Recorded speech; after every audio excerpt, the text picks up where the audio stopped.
Just getting through the day with everything coming at you, it sometimes feels it feels harder to really know what's right anymore, doesn't it? It really does. Life's so busy, things change so fast. It's easy to lose your bearings a bit. Absolutely. And that's why we wanted to sort of dig into this whole idea of the moral compass.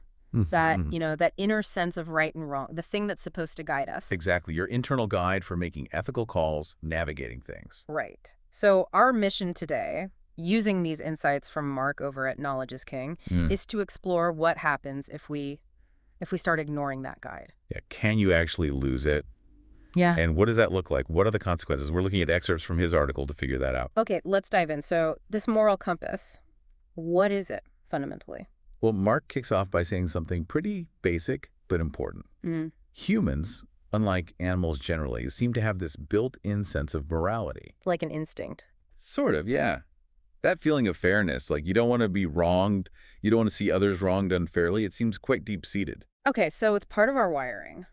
But the article says it's not just fixed, right? It gets shaped. That's crucial. Yes, there might be this innate core, but our upbringing, our culture, our personal experiences, they all mold it, fine-tune it. So what's right in one place might be different elsewhere. Definitely. Philosophers argue about it all the time, nature versus nurture, essentially.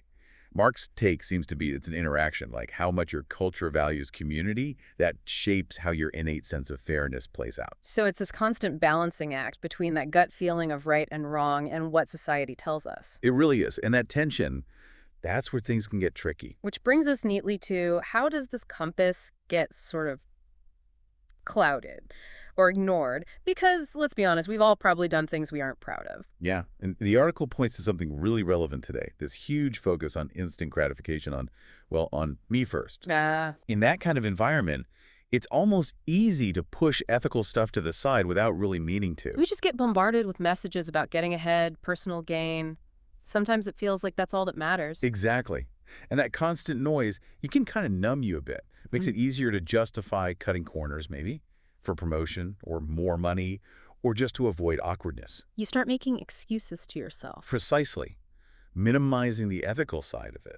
It's that slippery slope idea, isn't it? One small compromise leads to another. It can be, yeah. Now, the article brings up some big historical examples of this playing out on a grand scale. The fall of the Roman Empire, that's pretty dramatic. It is. And what's interesting is how Mark links it not just to politics or economics, which we usually hear about, but to values. How so? He talks about this shift towards excessive indulgence and a disregard for moral principles. Less focus on civic duty, more on personal pleasure, like the huge, extravagant games. He suggests this weakened the social glue, that sense of shared responsibility. So it wasn't just outside forces, it was also like an internal rotting, a loss of their collective ethical core. That's the argument, yeah. An internal weakening. Wow. Okay, so then he connects that historical view to something much more recent, the 2008 financial crisis. Right. If you look at 2008 through that lens, Yeah. it's a stark warning about chasing profit without a strong ethical anchor. Because the consequences were just massive. Devastating globally. The article mentions the complex financial products being created without real ethical thought. Right, the CDOs and things. And just the general climate of, well, greed and unethical practices in banking, as Mark puts it. It wasn't just a few bad apples.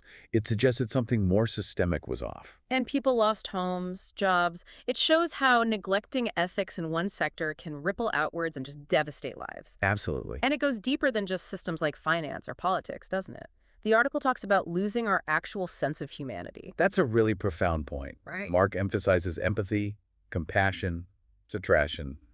These are core to being human, right? You'd hope so. But when we lose touch with those, the article warns about falling into what he calls a Darwinian mindset. Okay, hang on. Darwinian mindset. He doesn't mean biological evolution here, does he? No, not in the scientific sense. He's using it more metaphorically, Yeah. like applying a ruthless survival of the fittest idea to how we treat each other, Oh, okay. leading to these made-up hierarchies, deciding some people are superior and others inferior based on, as he says, illogical reasoning. Which can justify awful things. Exactly. Dehumanization, mistreatment.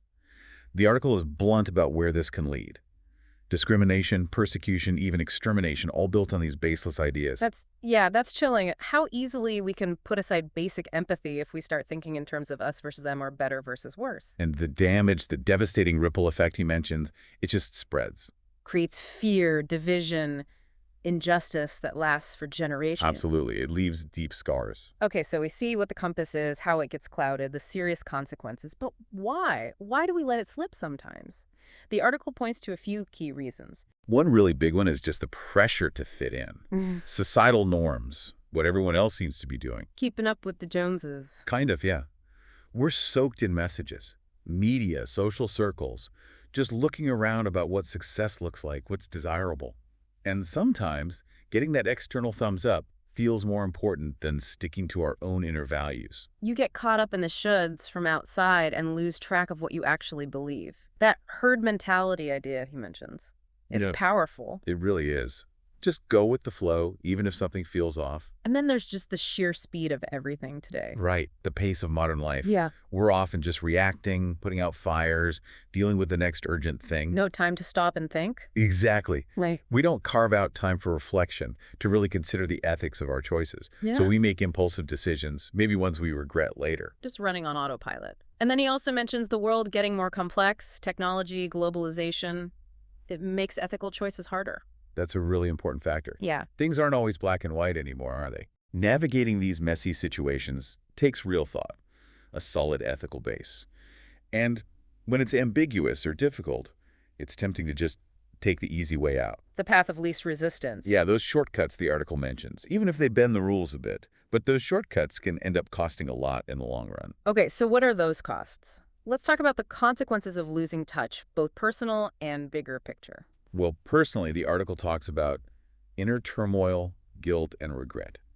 Makes sense, right? If your actions don't line up with your values, you feel that conflict inside. Yeah, that nagging feeling. It eats away at you, erodes your self-respect, your sense of integrity over time. And it must affect relationships, too. Trust is so fundamental. Oh, absolutely. If people see you acting unethically, that trust just evaporates. Quickie. Yeah. Dishonesty, cutting corners, can rip and wreck friendships, family ties, work relationships. And then zooming out, the societal impact. That's where it gets really concerning. Mark points to corruption, injustice, and a general lack of accountability when a society's collective compass goes wonky. We definitely see examples of that, don't we? All over. Sadly, yes.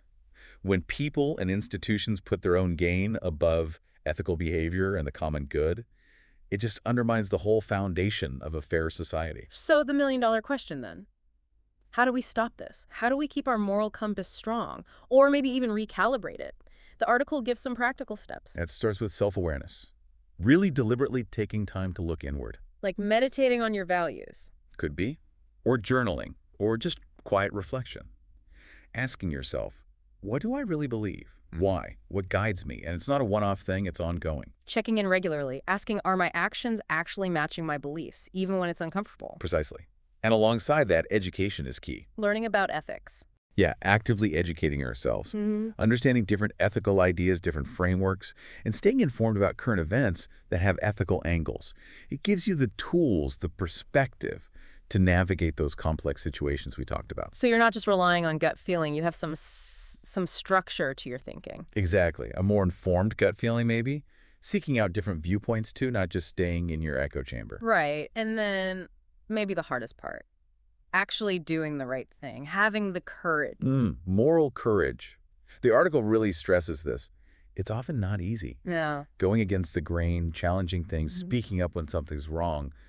It can be risky, unpopular. Yeah, you might face backlash. You might. But those acts of courage, they're vital.